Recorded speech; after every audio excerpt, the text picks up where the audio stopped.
Ladies and gentlemen, good day and welcome to the Mahindra Finance earnings call hosted by ICICI Securities Limited. As a reminder, all participant lines will be in the listen-only mode, and there will be an opportunity for you to ask questions after the presentation concludes. Should you need assistance during the conference call, please signal an operator by pressing star then 0 on your touchtone phone. Please note that this conference is being recorded. I now hand the conference over to Mr. Kunal Shah from ICICI Securities Limited. Thank you and over to you, sir. Thank you, Malika, and good morning everyone present on the call. This is Kunal Shah from ICICI Securities. So we have with us today Mr. Ramesh Iyer, Vice Chairman and Managing Director, Mr. Amit Raje, Full-time Director and Chief Operating Officer, Digital Finance Digital Business Unit, Mr. Vivek Karve, Chief Financial Officer of the company and Group Financial Services Sector, Mr. Rajnish Agarwal, Executive VP Operations, Mr. Dinesh Prajapati, Head Accounts, Treasury and Corporate Affairs, and Mr. Rajesh Vasudevan, Senior VP Accounts, along with other senior management team members on the call for Mahindra and Mahindra Financial Services to discuss their Q1 FY22 earnings. Over to you, sir. Everyone to the call and good morning to all. So let me kind of first begin with what's happening in rural India, what's happening the market that we serve. Then I will deal with what has happened and why it has happened that way. And then, of course, the third section on where we see this going. So clearly, rural India went through one of its worst times ever in terms of the COVID hit situation. And out of the 90 days that was available for operations between April and June, it was hardly around 20 days where there could be any activity. And even those 20 days were kind of hit by part-time operations and not full day available to operate. Things have changed. I think things have gone to definitely moving towards more positivity. Sentiments are returning to some normalcy. And when I say some normalcy, both at the branch level as well as at the consumer level. The quarter gone by, we saw there was scare in people's mind. People did not know what next because I think there were cases heard on and around them. There were people whose families were impacted. In our own cases, we saw around 3,000 odd people who were impacted with COVID, and we lost lives of at least 60, 70 people in the process across the country. And therefore, there was all-round fear in people's mind, and the sentiments were very, very low.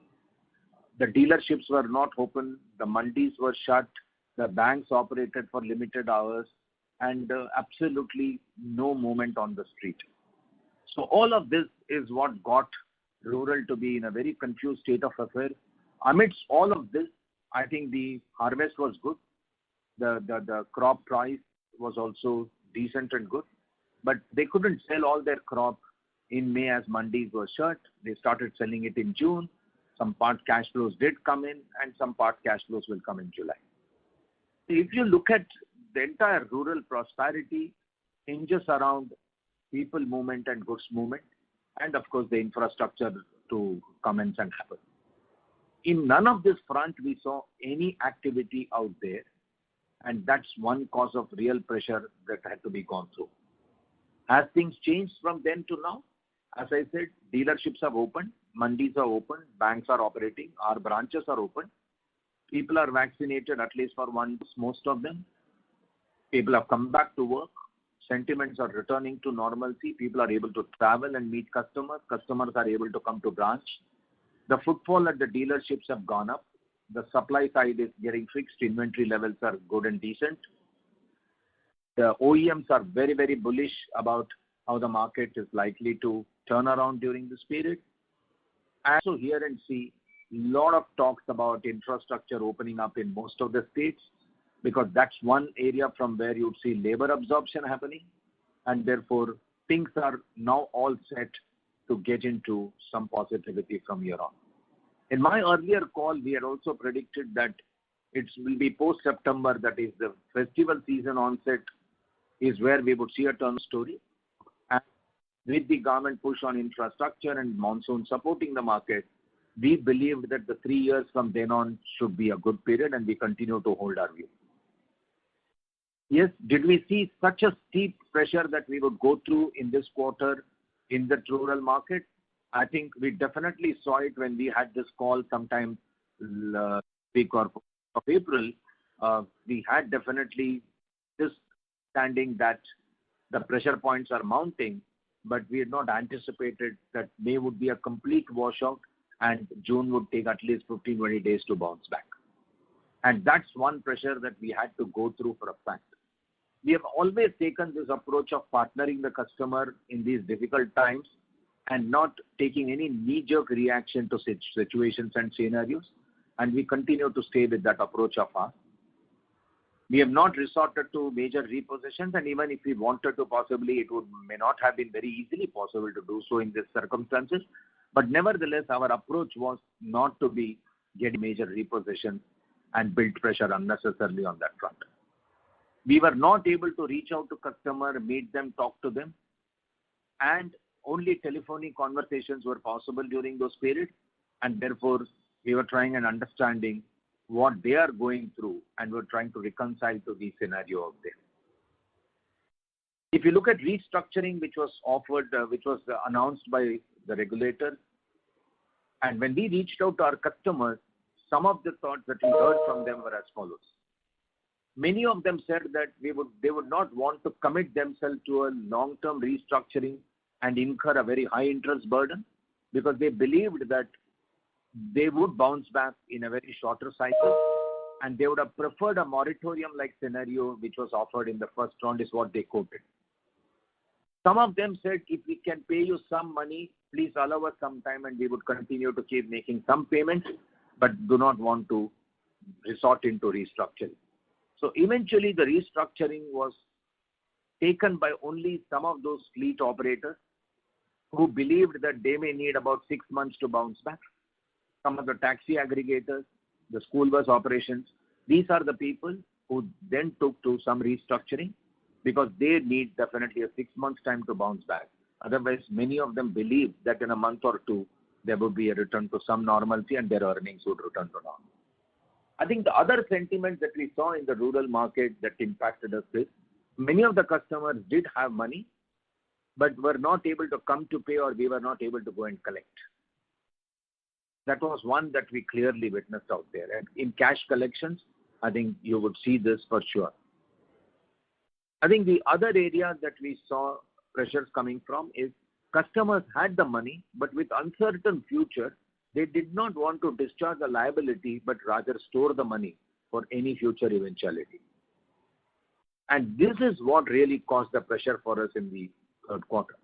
So if you look at many of the accounts which are moved into NPA category in this quarter, were all standard accounts as of 31st March. And we have put out some statistics there. And we saw many of them have paid even some installments during this 3 months. And there are a large number of accounts who have actually paid more than 50% of their loan already. So we don't see both of this bunch of accounts as someone to worry about as a credit issue, but they are purely an issue temporarily caused by the liquidity pressure faced by the customers in view of either their low earnings during this period, or if they had the liquidity not wanting to pay during this period. So we therefore believe that while they have to be categorized as NPA as required under regulatory norms, and classically, Reserve Bank even put out to say that this can be classified as normal account and not an NPA account, but the Ind AS accounting possibly doesn't allow that kind of a approach to be categorized something as stage 3 if they have not paid is necessary, and therefore we stuck to remain keeping them at stage 3 and making provisions against them. So I would like to very categorically emphasize here that as payment starts to come in, and we are seeing collection efficiency, and I'll deal with it in a minute, we believe as market conditions starts to improve and these consumers are able to get back to normalcy in operation, and when I say normalcy in operation, we don't expect them that they will get back to more than 100% like before. But even if they were to get back to 60-70% kind of a situation to start with, and period of time to get to full normalcy, we would see a lot of these accounts would move back to normal because they are all customers with good intention to earn and pay. As far as collection efficiencies are concerned, I would just draw reference to the moratorium period. Between April and August, when we had moratorium, and as you all know, we had a very large number of accounts which went into moratorium. Post-moratorium, between September to March, we saw very good collections from that market as the vehicles were put to use, tractors were put to use, and we saw recovery happening in a very normal manner. We did believe that the year, if the pandemic too had not hit, we would have seen substantial reversal even from that position and would have possibly gone to the 2019 kind of a scenario was the forecast with which we were working. But unfortunately, the second wave hit it very, very hard. As we move along, we saw April, May, June. April, we had 10-12 days of working, but the lockdowns had started to happen in states like Maharashtra. Some kind of a curfew type situations were announced. People movement were restricted and all of that started happening. So we did see April collections somewhere around 70-odd%. May was a washout from an overall activity perspective. It was a total lockdown situation and the collection efficiencies were around 60-odd%. But come June, I think the collection efficiency substantially improved, even though first 10 days of June was a drag.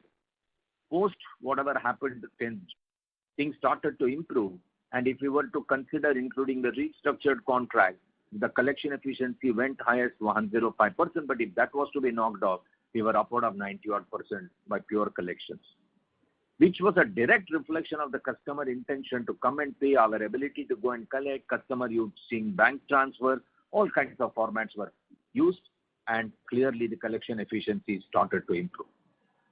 So going there, I very strongly believe, and that's our conviction as a team, and we talk to people across the country, is between July to March, you will see substantial reversal to whatever has been built during this period. At least the contracts which have been built into NPA between April and June will reflect a reversal situation as we move to the next 9 months. And as we all know, that the second half of rural is always a good second half.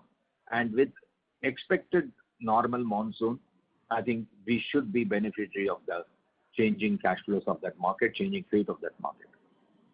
We are also seeing very clearly the demand picking up. Footfall at the dealerships continue to be high. OEMs are confirming supply availability and supply chain problem getting fixed. And the infrastructure, as I said, likely to open up post-monsoon. We'll also see demand for tractor further going up with very clearly infra tractor picking up. I'd just like to deal for a minute with the tractor business. There's been this question about if the industry is growing, why is Mahindra Finance not growing in the tractor business? The tractor business is split into two parts, agri-based tractor and haulage tractors. We started originally when we started tractor business with agri-tractor financing to de-risk because monsoon erratic situation was building overdue in that segment whenever monsoon failed. And therefore, we got into commercial tractor financing, which was a good de-risking approach that we took. Because at the end of the day, commercial tractor has a quarterly payment possibility versus the agri-tractor, which is season to season. Unfortunately, for the last couple of years, we've seen the mining activity going slow or rather stopped in many states. Coal excavation was happening and the sand rigging was not happening. All of this pushed the commercial tractor to a little backward. And you would clearly see even for a tractor industry, the growth has come from agri-tractor sales and they have not really registered good growth on the contracting side. And therefore, Mahindra Finance was directly impacted by losing volumes from that particular end. We believe agri-tractor was very competitive because it was always a nationalized bank's product. Then came a lot of private bank to participate in the agri-tractor because their requirements for priority sector, etc., maybe. And therefore, the volumes got distributed and divided amongst many, many players. So that's one very clear reason. Even though the industry registered growth, we could not get the benefit of the growth purely because the commercial tractor segment wasn't growing. So we would definitely believe that as the contracting segment opens up post-monsoon, the tractor sales growth that we would see arising out of contracting segment, we should benefit out of that, and you would see a growth pattern back to us. As far as other volumes are concerned, I think it's direct correlation to the volume transacted by the dealer and the OEM, and there has not been any pressure on the market share as far as other products are concerned. We do think that volumes will come back. We do think the pre-owned vehicle will be a good segment to watch for growth, whereas we think that the heavy commercial vehicle could take a couple of quarters more before they return back to normal. So we have based our growth on tractors, pre-owned vehicle, Mahindra Auto products, and the car segment. But within the car segment, we are conscious of the fact that the taxi aggregator segment, the tourist segment, and the school bus operating segment, which buys the Omni van kind of a vehicle, may take some more time, because that's not an activity which commences to happen. And even if they were to begin, let's say sometime from October, where we hear schools could start, where we hear the tourism will open up, etc., etc. But we very strongly do think that those segments will add vehicles only after a quarter or two, but collections and recoveries will start improving from that segment. My last comment would be, we work with various segments of these customers across the geography who are providing services to certain fundamental industries. And those fundamental industries are farming, contracting, trading, the education industry, the tourism, and all of this, which collectively means we are participating in people movement kind of an industry, and which is where our segment of customers participate. And while rural generally believed to be doing well on the consumption side, but if you dive deep and look at these segments, I think these segments have gone through tremendous pressure in the last year or two, and the last quarter was anything except for them, and which is where the pressure was built on us. These segments improving and returning back to normal? Yes, of course, with the caveat that we do hope and believe that definitely there will be not a third wave which is of such a sharp intensity that we saw the second wave. We all think and pray that the third wave doesn't come in, and even if it had to, it is not as severe. But we are conscious that we have to be kind of prepared with some of that type. But we still think there is a lot of possibility around in the market. And what we have built as an NPA during this particular quarter is something which we very strongly think are reversible NPAs, and they are not credit cost NPAs or a credit-based NPAs. So we would see a reversal of that happen. And our whole approach is to first come back to the last March level as we progress along from here, and therefore get the benefit of reversals that we can over this period before we can even talk of further improvements going over there.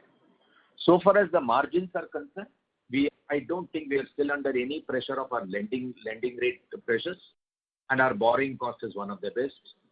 And given that, our net interest margins are being held up. You would have seen a dent in our net interest margin, but they come from because of the reversals of income that happen because of the provisions that we make or the NPAs that we have, as well as we carry a high level of chest for any future eventuality to be met, and therefore the yields around that are under pressure, obviously, and those two add up to a little dip to our net interest margin. But as otherwise, on an overall book basis, I would think that there would be a marginal dip to our yield of about maybe 15-20 basis points, but that would have also been caused by some kind of a product mix change, but not otherwise. So clearly, we can hold on to our NIMs, and our borrowing cost, as I said, is one of the best, and there is no pressure on the lending rate side. We do believe the volumes will come back to normal, and you'll see a growth pattern back to us. We are not overly convinced that in this quarter, if we had had a growth of 40% over first quarter of last year, they are non-comparable per se. But post-September, we would see absolute disbursement growth, and that should lead to the growth story and the AUM growth coming back. And as I said, correction of NPA from where it is with a better collection efficiency over the next 9 months should help us get our quality as well addressed pretty well. So overall, I would think that while we've gone through one of its worst time in the 27 years we have run this business, this was one of our worst quarters. But I would still think that what has been built in this quarter over March is purely temporary in nature, and that would come back. And if I have to draw any reference point, there are 2 reference points or 3 reference points I can join. One is the meltdown time. The NPA had zoomed, but those days I think NPA was 150 days, and therefore it had not reached a 15% level, but on a 150-day basis we did see it go up to maybe 8-9% types, but it slipped off, come back very, very fast in 2-3 quarters. The demonetization time, I think it went up to 14-15% type numbers and then started reversing as the market conditions settled down. Even if we were to take the third reference point of the moratorium time, if the moratorium was not to be available, I think we would have reached this kind of a level of NPA even in that period. But then very clearly between October and March, as market conditions improved, we saw substantial collection and reversal happen. And we are very confident that at least from this 15% level to come back to an 8% type level should not be very difficult if market conditions open up and the reversals should begin to happen. I think with those kind of remarks and, on the liability side, we are pretty comfortable. We have sufficient funds to meet any eventuality. On our capital adequacy, we are doing extremely well. We don't have a pressure on the capital adequacy. Our relationship with OEMs, with dealers are pretty good, and we have had several dealer meets and we have several OEM meets, and everyone is confirming to us about the return of growth for them and therefore a return of growth for us jointly with them. Our employees are being taken care. We have done various employee-based initiatives to not just retain them, but also for their well-being and good health. And as we said, we continue to focus on our cost control measures, and there are some fundamental costs which have been well addressed, and there are some variable costs which will possibly come back on the return of the volumes and as collections begin to improve. And we would add another 50 odd branch during this period. Last year we did add about 120, 130 branch, but they will be functional during this year. But we will also add maybe another 50 odd branch during the year based on the forecast of the growth that we are looking at. So I would stop there, and then I think I've covered most of it what I wanted to say. I just wanted to leave this final thought with you that rural is a market which whenever an impact comes or disruption comes, they are the first to hit very severely, whether it's a monsoon failure, whether it's an economic downturn, whether it is this kind of a pandemic situation. The downturn there is very fast, but we have always seen their pickup and uptake is also extremely fast, because all these customers that we work with are acquiring assets which are their basic livelihood product, and therefore they do come back to street again and start putting it back to use for earning for themselves. So I think with that thought, I will stop here and possibly now we open it up for Q&A. Thank you. Thank you very much. Thank you very much. We will now begin the question and answer session. Anyone who wishes to ask a question may press star and 1 on the touchtone telephone. If you wish to remove yourself from the question queue, you may press star and 2. Participants are requested to use handsets while asking this question. Ladies and gentlemen, we will wait for a moment while the question queue assembles.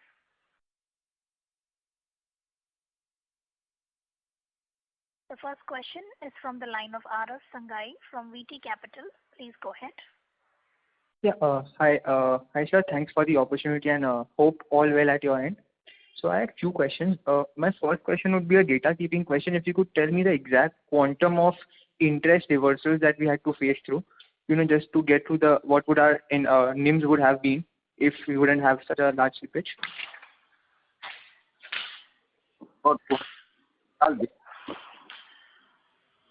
Hello. Yeah, Dinesh, somebody want to answer? I thought it's 200. Yeah, I will come in here, sir. This is Vivek Karve. So we had about 200 odd crore of interest reversal during the quarter. All right. Okay, sir. Right. So my second question is again on the provisioning front. So since we had a large slippage, I just wanted to understand what kind of ECL do we project, because I remember we used to have a 35-40% kind of PCR that we used to maintain pre-COVID, and now because of our overlay provisions we are maintaining a 55%-56% kind of PCR. So what is the thought process on making a 50% kind of PCR on the additional slippages that we have encountered this quarter? No, so if you kind of look at, I outlined few segments which are causing the pressure for us, and it's a very serious management decision to say that it's nothing wrong if we were to carry a higher provision for those segments.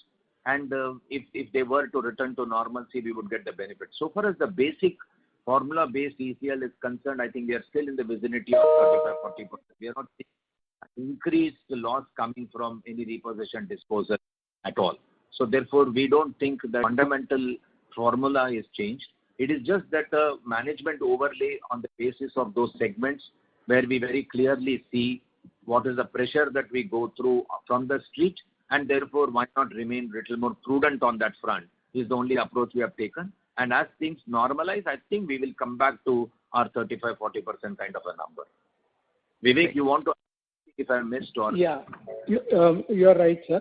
Just to be specific, our LGDs are in the mid-30s, and the overlays have been made on a very prudent basis, looking at the stress in some of the identified segments, and also keeping an eye on a possible third wave. But we believe that as the normalcy will return, as was alluded to by Mr. Iyer, there is a very good chance that a significant part of this overlay also may get reversed as the situation improves and the stage 3 gross assets start depleting. Right. Understood, sir. So just one last question I had. So I remember when the RBI came out with restructuring guidelines, you came on TV and guided for a 10% kind of restructuring, which you might expect. So I just want to understand, since the overhang of COVID 3.0 is still present, do we expect that in coming quarters, since these people, the businesses that we deal with, they are still not out of the woods completely, we might expect a higher restructuring in coming quarters and not like an NPA reduction coupled with a higher restructuring? So, as I said, even in my earlier address, we have to go by the customer needs and not by our needs. So the customers will believe that they don't need so much of restructuring and want to incur this additional interest burden, etc., etc. And, in July, we are already seeing activities back to normal. And if the third wave was to come and hit, and we all hope that they are not as severe, but there could be a temporary blip. But I don't see that we will need to do a very large restructuring. Like, in the first quarter, we did about 50-odd thousand, close to 60,000 accounts. In the second quarter, will there be a very large number? I don't see that, because, the eligible customers are something like 5-6 lakh customers. But I don't think we will do that kind of a number at all.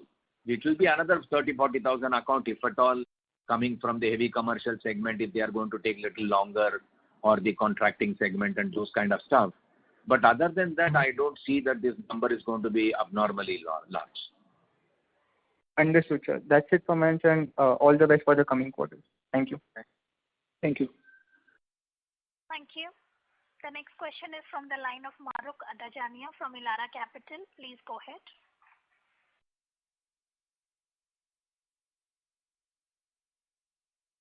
The line for the current participant is disconnected. The next question is from the line of Karthik Chillappa from Buena Vista Fund Management. Please go ahead. Your passcode has been confirmed. Mr. Karthik Chillappa, your line is unmuted. Please go ahead with your question.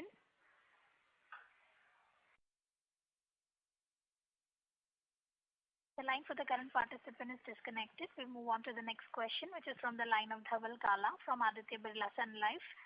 Please go ahead. Thank you, sir, for the opportunity. A couple of questions. One, just to understand, I do understand, reasonably good presentation. You've tried to explain few cycles. Just if you could explain this with the light of restructuring also. I know we did not do much in the last year, but in the current quarter or current year we've done. So if at all there is any pending restructuring, point number one, and if I have to add the restructuring pool or stress pool looking at stage 2, isn't it too high versus any of the past cycles, and any special steps which do you think will require to recover or get back to, say, the improvements we've seen in the last two examples you've given of GFC and demonetization? When can that be achieved in terms of number of quarters or number of years? So as far as yeah, as I don't think we have a very large number pending for restructuring. And as I said, maybe another 30,000 account maximum may come in for restructuring. But if the market conditions continue to be what we see now as an improvement trend, may not be required to do beyond that for sure. So for us, what steps are we to do to be able to recover all this amount which we believe? Again, just to repeat, these are all earn and pay segment, and as they earn, they would definitely repay, but we have to be available to collect the money either going to them or having the branches where they could come and pay. So one of the basic requirements is the branches should be up, open and running so that they can come and pay, and our people should be available to be able to reach these markets and go and collect. One thing that we had done, even in the earlier rounds when NPA went up, was to create state-specific champions with a cross-functional team and with a very clear direction of different bucket collections and focusing on business so that, there is no divergence of energy to different activity. And we have already done that. We have created a state-level team. For every state, we have created a team with a very senior person responsible for the state, with a team available to that particular individual to be driving the particular state. The states have also been allocated to the product heads at HO level, like a CU, and each of the product heads is handling a couple of states who will focus only on their respective states from a collection perspective and NPA reversal perspective. Because finally, we should all understand that, it is not what are the alternate ways by which a customer wants to pay. We can create digital means, we can create branch opening, we can create partnerships for collection. All that is possible, and we have done it. But fundamentally, the customer has to earn from the vehicle or tractor that he's using so that he's in a position to repay. Right? So that is what we are now seeing very clearly, that there is activity returning back to normal.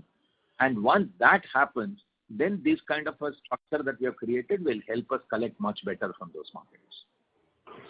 So just to get a clarification, if the improvement in the collection efficiency would get more reflected in stage 2 assets going forward first, or it would be basically even the stage 3 assets will see. If at all, how would you look at it? That today, from an outside world, people will look at that the quantum of gross NPL plus the elevated stage 2 assets, which include some bit of restructuring also, and the collection efficiencies are impacted. So if you could give us some confidence that in July, how has the trend been, and if at all there is any improvement in stage 2 assets in terms of quantums. No, so they used to run between 13-14% in the last year, third, fourth quarter, right? Reported numbers. Has they come back to that levels, directionally at least, means to that magnitude, or it's just smaller improvement right now? No, so as I said, June itself saw a very high collection efficiency, right? And we are seeing July a similar trend, which means that normally, one would expect after June, will the July slip off, etc. But what we are seeing is very clear movement in the July collection as well. So our confidence is that these collections will fit both stage 2 and stage 3. Just to give you a little more perspective on the stage 2, right? While we had about 400,000 accounts in stage 2, we have seen part payment in more than 85,000 accounts received during the third quarter itself, while they couldn't move from that stage. And similarly, another 234,000 accounts, we saw movement in that account. So we very strongly think that at least out of this 4 lakh, more than 3 lakh accounts have shown movement of repayment, and those will definitely roll back to an extent, and some of them possibly may stay but won't build and go forward. Similarly, on the stage 3, as I explained, there was sufficient movement in account. So if these two are seen together, I think very strongly that there would be reversal happening in both the things. But one thing we should note is when stage 3 reverses, it could come to stage 2, may not go to stage 1 or 0. So to that extent, there will be some built-up in stage 2 happening. But even from stage 2, some things will roll back. So please read it in a totality to say that when the overall cash flow of the market improves, you would see reversal of provision happening from stage 3. You will see forward flow getting arrested, and that's the reason we believe the gross NPA numbers will start climbing down. And we very clearly see rollback from stage 2 happening, and our stage 1, which normally used to be between 0 and 1, I think used to be some 13 odd percent, possibly we will go back to those numbers in the next couple of quarters. Will all this happen in this quarter? The clear answer is no. They may not happen in one quarter. But will we start seeing trends of reversal, and definitely we will arrest way forward? I think I'm very confident to say that the way forward would be arrested, the trends of reversal would be seen, and then the next 2 quarters would definitely give us the opportunity to reverse it much better.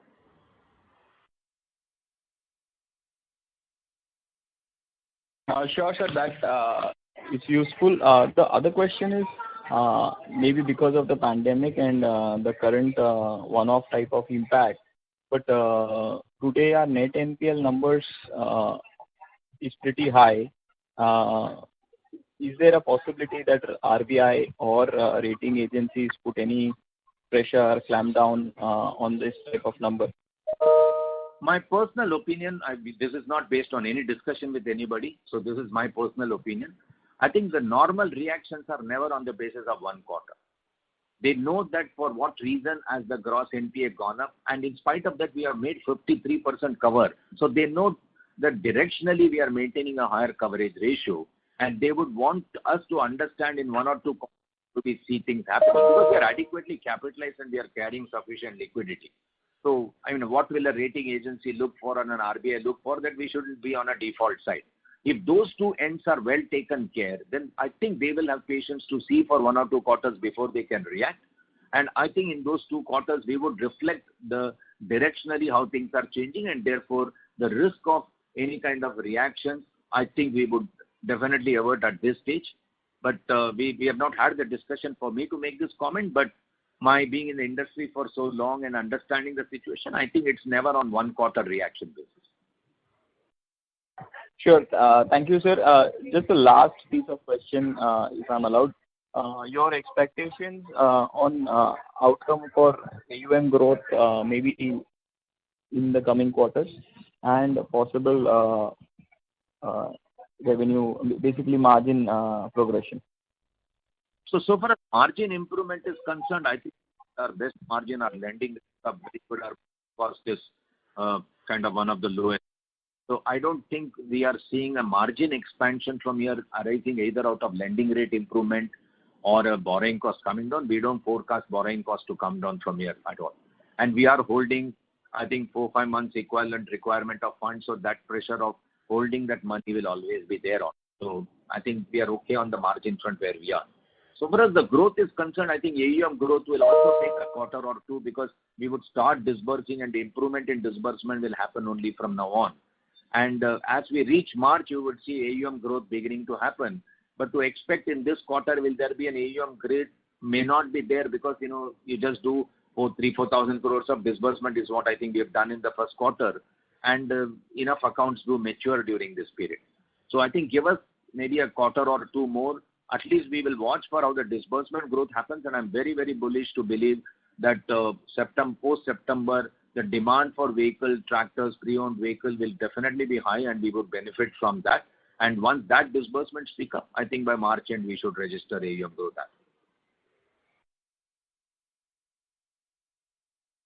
Thank you. Ladies and gentlemen, please limit your questions to 2 per participant. Should you have a follow-up question, would request you to rejoin the queue. The next question is from the line of Mahrukh Adajania from Elara Capital. Please go ahead. Yeah, hi, sir. So, just a couple of questions that you've given a table on what percentage of NPLs and what percentage of stage 2 are in the recoverable bucket in terms of either part payments or less than 50% of outstanding. So what will be the mode of resolution or upgrades to these accounts? I mean, are you confident that they pay back, or there'll be a one-time settlement, or there'll be recovery, repossession? What will be the mode? Is it just an upgrade on payback because things have opened up? Yeah, this is purely collection. What we have reflected there as solvable are solvable through collection. Got it. And what is the write-off number for the quarter? I think very, very low. I don't Yeah. exactly. So I come in here. So about all put together, that is bad debts plus repossession losses put together is close to about 300 crore. Got it. And sir, the other thing is that net NPAs at 4% is a given now, right? By the end of the year, not necessarily in the first 3 quarters, but by the end of the year, we should have net NPAs at 4%.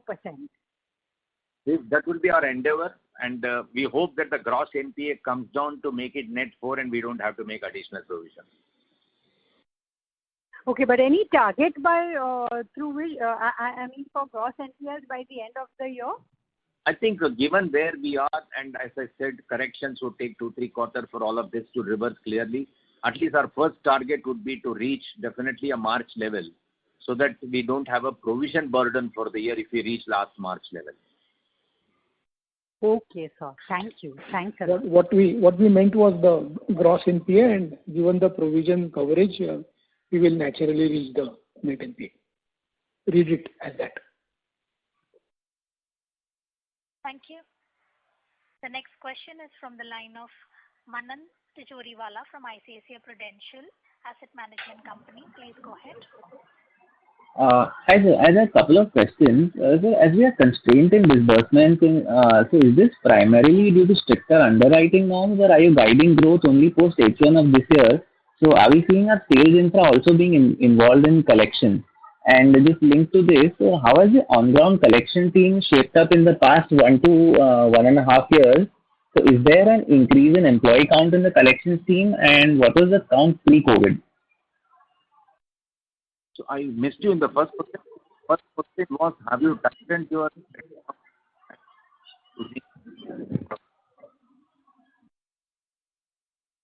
Sorry, I think... Hello? What's your first question? Have you tightened up norms? Are we losing volume? So my question is, so we are constrained in disbursements, so this is primarily due to stricter underwriting, or are we guiding growth post H1 because sales infra is also helping out with collections? No, the overall volume of the market is low. So it is not that we have tightened and there is no volume available and everybody is diverted to collection. No such steep actions taken.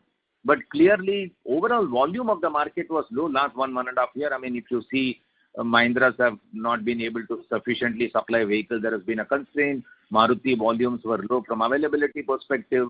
So tractor was one number which was growing, and I right at the beginning explained about the tractor in the agri was growing and not in the contracting segment. And even in the pre-owned vehicles with low repossessions by all the banks and finance company, the supply side on the repossessed vehicles were also very, very low, leading to low second-hand vehicle financing. So definitely some norms would have been tightened during this period to ensure to adjust to the current scenario. But largely the volume shrinkage is caused by low volumes transacted by the industry overall. So it's not that everyone is diverted to collections and things like that. We have sufficient people on the collection front. We have sufficient people handling the business team collection. So there is no dearth there. We have added people. You asked a question, how many people have we added? I think we did add 1,000 odd people during last year to augment the collection efforts. But again, I want to repeat myself. The lack of collection or increase in an NPA will not ever be out of lack of efforts from the team side or lack of alternate methods provided to customer to repay, etc., etc. The fundamental pressure on recovery comes from customers' inability to earn sufficiently during the month to be able to discharge their liability. And therefore, we are not short of branches, short of people, or short of methods. And there are a lot of in-house training program by senior team which happens to the field executives. There are a lot of MIS mechanisms by which the team is guided. There are a lot of communication that happens with the team, and there are supervisory methods by which review takes place. So I don't think there is anything lacking on the front of people's capability, number of people available, deeper penetration through our branch network, as well as technology support and partnership approaches. We are just waiting, and the market conditions improve. We would see benefit of all this flow towards us. Right. And sir, am I to assume the vaccination level on the correction team would be similar to what you've given on your employees? So 70% have taken one dose and 7% have taken both doses. So would that be similar for the correction team? 8,000 people, including the collection team, etc. That statistics is being talked about. Fair enough, sir. And sir, could you provide any insight into geographical performance of the portfolio? So where you would have seen some regions having some better asset quality, or you could highlight some where you have asset quality being much worse than you would have on the average? So I don't have it ready with me, but from my review understanding, I can tell you there'll be few geographies like Bihar where mining was impacted. Therefore, you would see the tractor portfolio, put in the contracting segment will have some pressure. You would see in UP a similar pressure on those kind of front. You will see in Karnataka in that kind of a front. In maybe in Guwahati, that is in West Bengal and Assam, you would see from the taxi operation front. So I think different product, different geography will have a different phenomena to look at. But by and large, in this round of COVID impact, with no exception, every state and for every product has gone through the same pressure. Thank you. The next question is from the line of Anand Bhavnani from White Oak Capital. Please go ahead. Thank you for the opportunity. Sir, just wish to understand the slippages that we are seeing and the elevation in stage 2 that we are seeing. In your reckoning, is this what is happening across all the players in the industry, or is it higher for us due to any specific reasons? If you can give us some sense.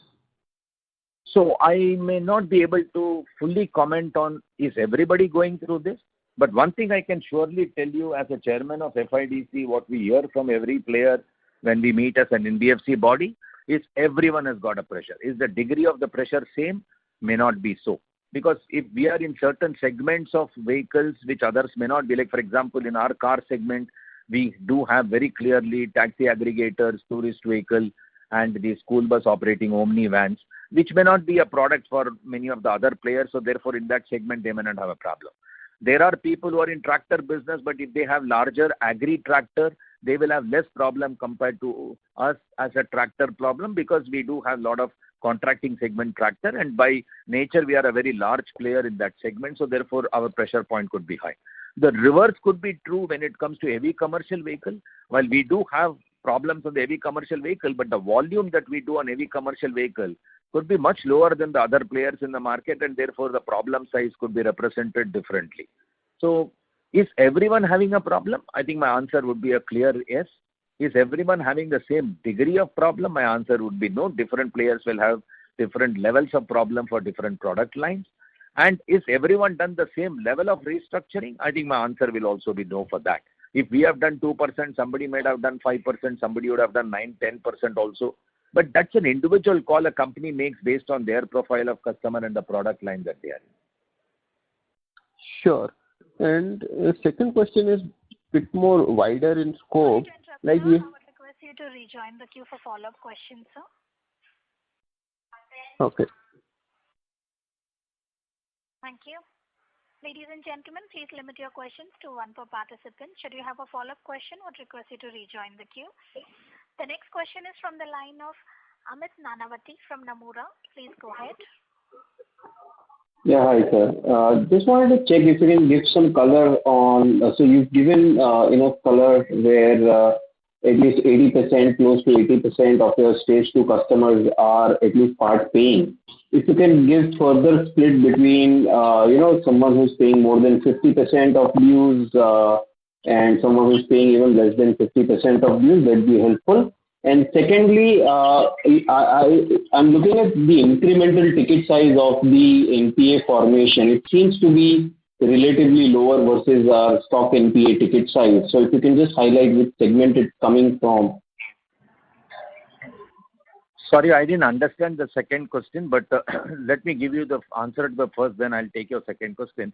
So far as the movement on the stage 2 is concerned, right, I just reeled out some numbers which I had said earlier, right. Very clearly around 84,000 contracts from people who were in stage 2 even in March have registered movement, and another 234,000 people from a 3 lakh account which moved into stage 2 this quarter have moved. So they would not have paid 50% of their installment due during this quarter, otherwise they would not be in stage 2.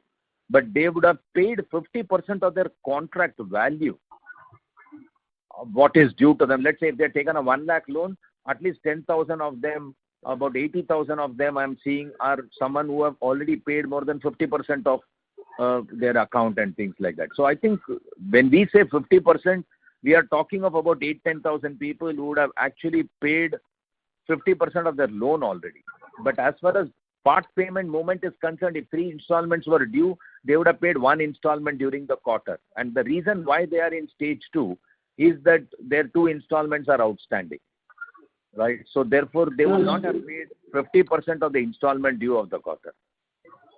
Yeah, so basically what I wanted to check was someone who's moved in stage 2, say in the month of May or April, because you would not have collected or they would have not paid, but at least in the month of June, what percentage of this 326K contracts are actually paying at least their June dues, or at least more than 50% of their June dues?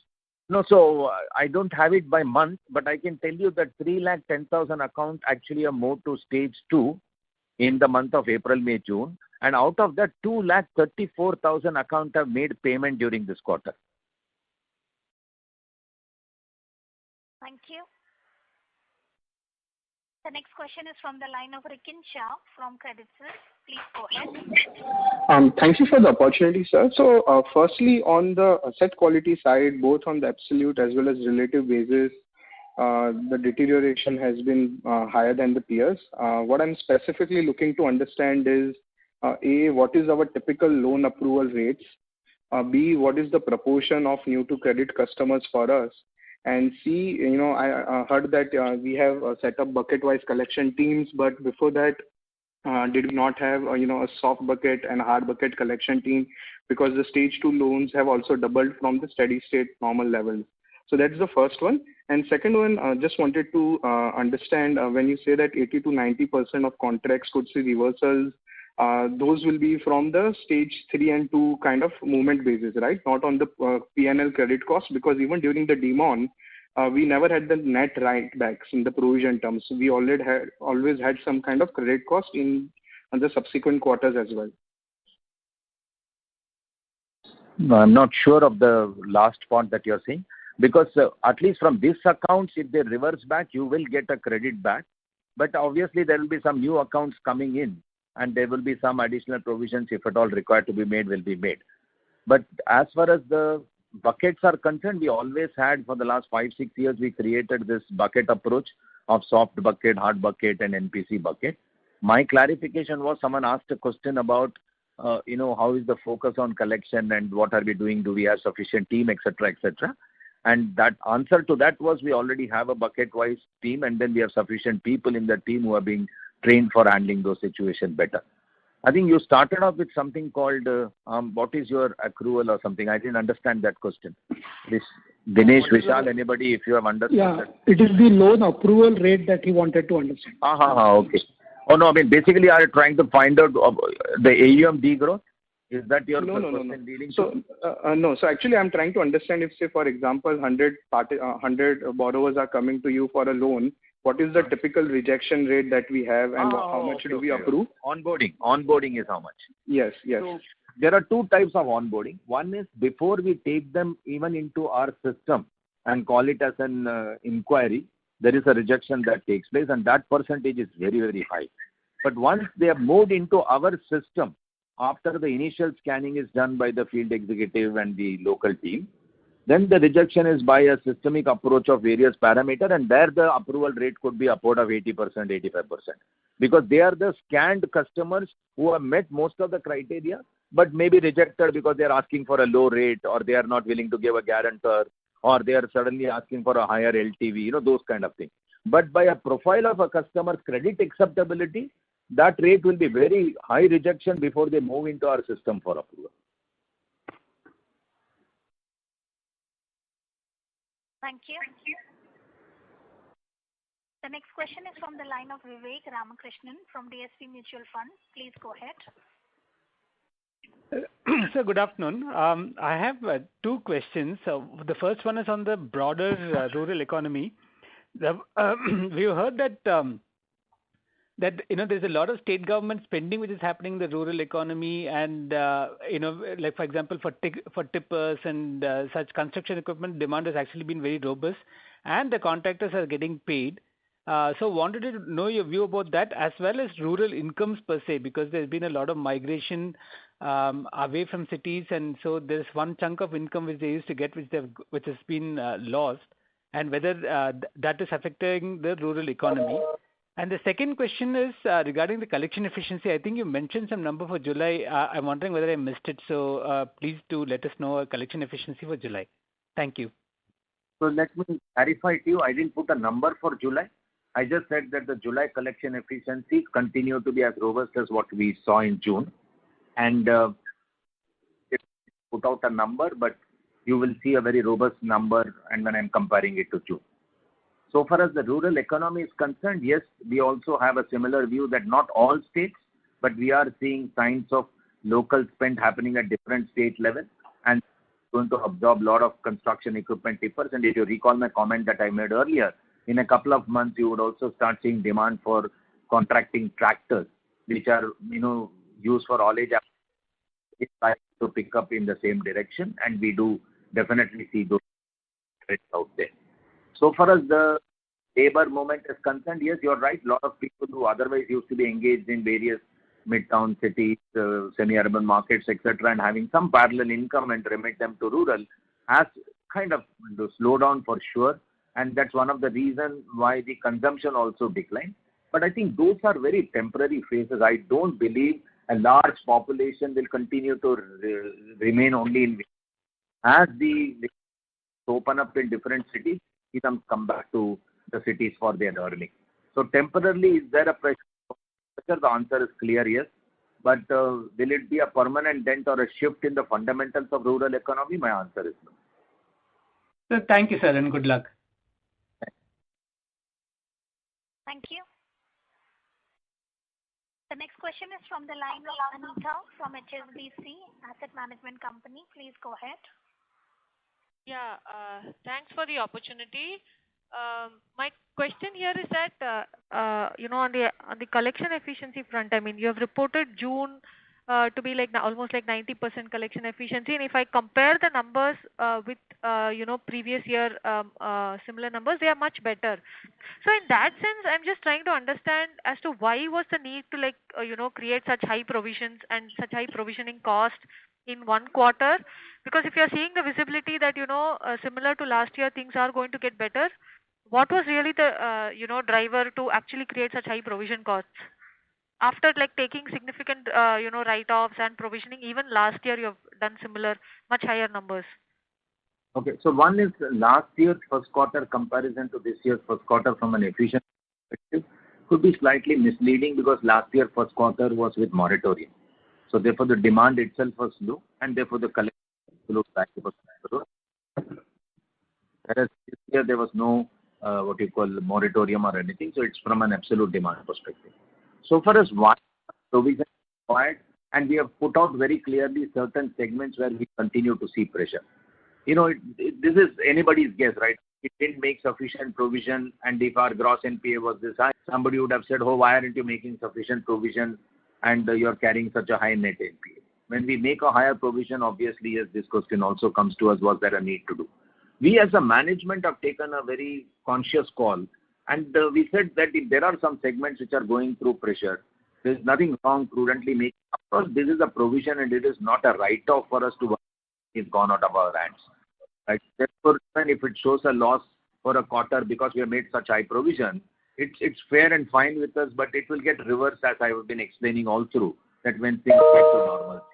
Yes, if you have taken a write-off of this value, then you're right. If things are going normal, why do you want to take a write-off? These are just provisions made, and under the India's accounting, there is this judgment to be exercised and to look at how the market conditions are and make this provision and get the benefit of reversal if it was to happen. So I think you must leave it at that to say that it's a cautious call by the management prudently making this provision. And we are confident that in the next 3 quarters, you will see benefit of this flow back. All right. Okay. Thank you. Thank you. The next question is from the line of Nischint Chawathe from Kotak Securities. Please go ahead.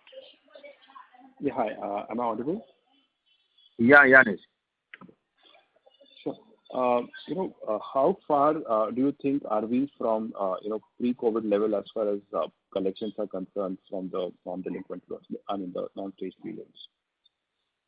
See, if I take June as a singular month and compare it to pre-COVID June, I think we were almost there.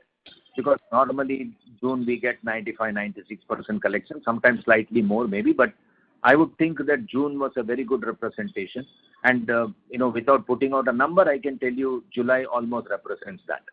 So I would think that, the pre-COVID collection efficiency at least is seen in this month. And, we saw it also post-moratorium, like last March, if I'm not wrong, we had 107 or some number, 107 or 109% efficiency. And that was as good as pre-COVID number. So the fun of this market is when it dips, as I told you, it dips sharply. But even when it bounces back with speed. So therefore, to compare it to pre-COVID, certain months are like pre-COVID and certain months are disastrously. Like for example, if I have to take May collection efficiency, that was never been our situation of collecting so low ever. And, the market was that bad. So I think, Nischint, it's a very difficult balance to say, okay, is all 12 months come back like before pre-COVID? My answer is still no. Maybe we are another 3-4 quarters away. If there is no third wave, I think from the third quarter we will start seeing generally we are like pre-COVID times. But if we take a specific month, there are certain months like pre-COVID, certain months worse than ever. Any conversations on interest rates going down on the asset side? My view at least is that it will not go down from here because there is some that will show that, but maybe Vivek and Dinesh are better judge for that. But yeah. So I'll come in here. Nischint, if your question was more on the lending rates, I think that I thought you asked on the asset side. Oh, you said asset side? Yeah. That's right. Asset side will be linked to the demand of the market. There is no competitive pressure for rates to go down for sure. But if our borrowing cost is good and if you are able to pass on that to the customer and can acquire some better customer and larger customer base, I think that will be a very conscious call. But from a market perspective, there is no pressure to drop the rate. And finally, if you could comment a little bit on the housing finance business in terms of what is happening out there. We saw the quarterly numbers, of course, but any kind of changes that are happening out there.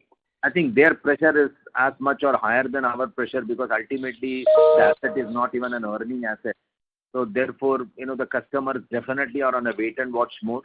They have the money, but they say, we want to pay you, things get a little more normalized.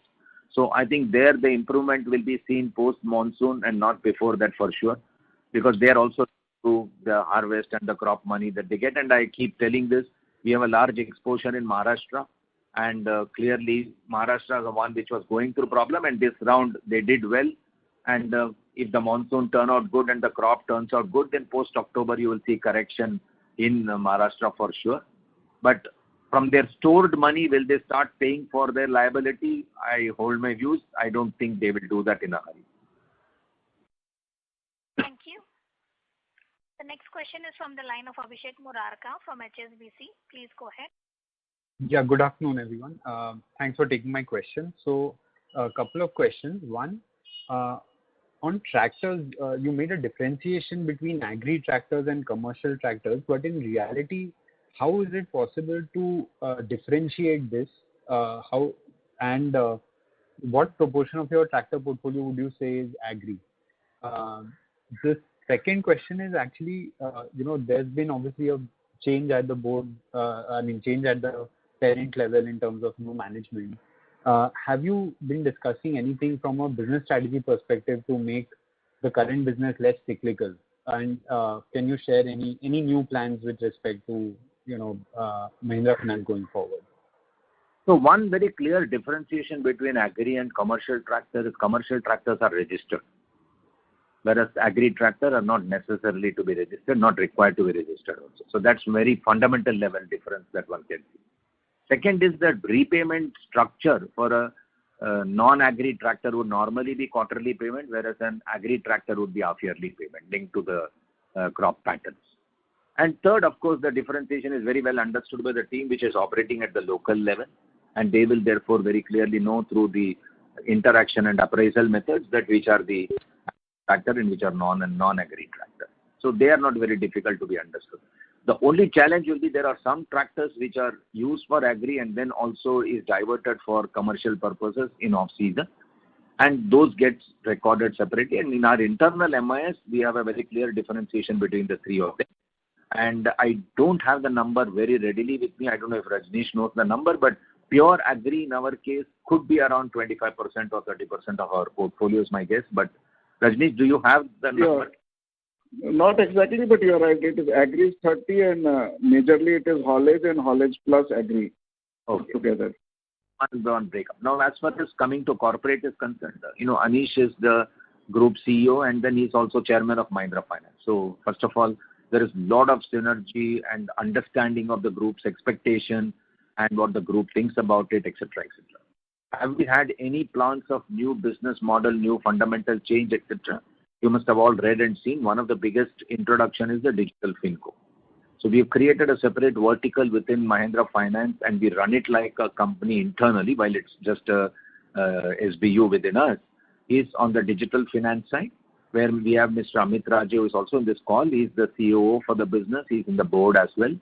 And he's got a team under him which is end-to-end team provided for technology, for partnership, for HR, for processes, for customer-facing, product acquisition, all kinds of stuff.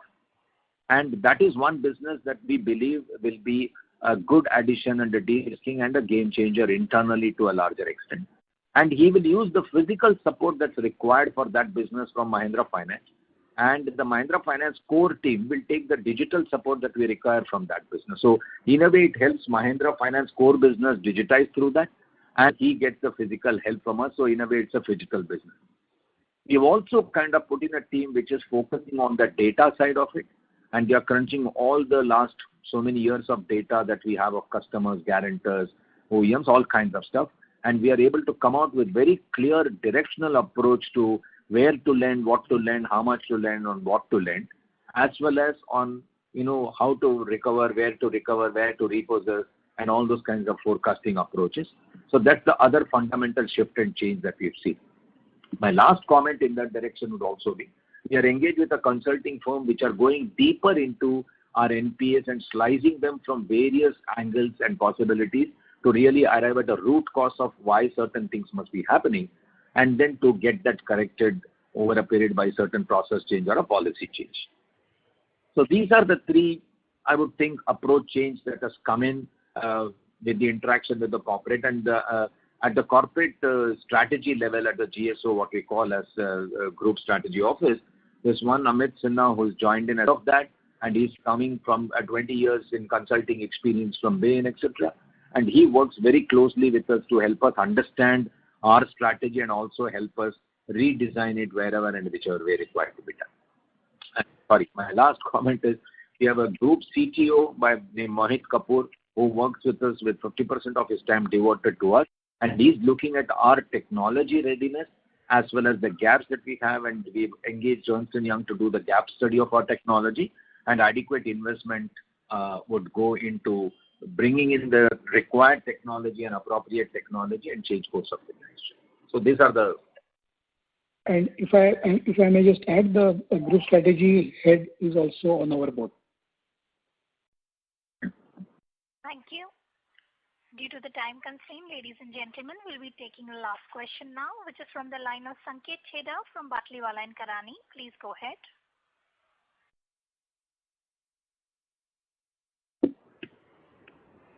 Hello. Yes, go ahead. Am I audible? Yeah.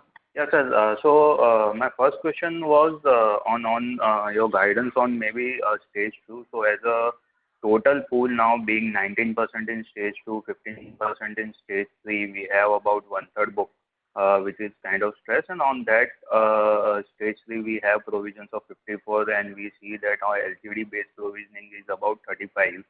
So if we keep that 35 and extract the 20%, assign it to stage 2, in addition to the overlay that we have as good as about 30-35% provisioning on entire stage 2. So when you were saying that reversals in a quarter or two, there should be certainty that there should not be any incremental provisions unless you feel that this 35% should go up further in terms of both stage 1 and stage 2. Second, on growth, you said by Q4 we could see some AUM growth. So for next 2 quarters, while we believe that the repayments will pick up, I just wanted to get a sense whether we'll start reporting positive AUM growth from the next quarter. That is, our disbursement would at least match our collections, which would see some jump in the next 2 quarters. Yeah, so far as your NPA is concerned, you're right. We don't also see any increase to those numbers. If at all any, our endeavor is to see that stage 2, stage 3 together can 10% roll back. From a 35, can it come back to a 25 over a period of time, and which was our normal base in the past, and that's what we are going to drive at for sure. And you're right. Therefore, if it stays there, is there a need for more provision? The answer is no. So far as will we start seeing positive growth in the AUM, as I said, it's too premature to say immediately next quarter there will be a positive, but disbursement growth visibility will be clearly there compared to previous year. And as we close March, I'm hopeful that there would be a trend of AUM growth visible. Will it be in the very next quarter? I don't think so it will happen with that kind of a speed, because it will be the first quarter where we would have some decent disbursement happening, but there would be contracts maturing as well. But 2-3 quarters of disbursement should help us start building the AUM. So, sir, on stage 3, you were guiding from 15 to maybe 8-9% level, and typically stage 2 average is about 12-13%. So, ideally, in 3 quarters, can it come down to 20%, the current 35% number, or it will take FY23? I said 20% is our endeavor. It may not be 20% immediately, but 25% is our endeavor on stage 2 and stage 3. Okay. And lastly, on PCR, since we have an endeavor of maintaining 4%. Okay. Okay. Thank you. Thank you. I would now like to hand the conference over to Mr. Kunal Shah from ICICI Securities for closing comments. Yeah. Thanks to the entire management team of Mahindra and Mahindra Financial Services for giving out such a detailed explanation, and all the best for the future quarters. And thanks all the participants for participating on the call. Have a good day. Thank you. Thank you, Kunal, for hosting us. Thanks a lot. Thank you. Thank you, Kunal. Thank you, Kunal, for hosting us. Thank you. On behalf of ICICI Securities Limited, that concludes this conference. Thank you for joining us, and you may now disconnect your lines.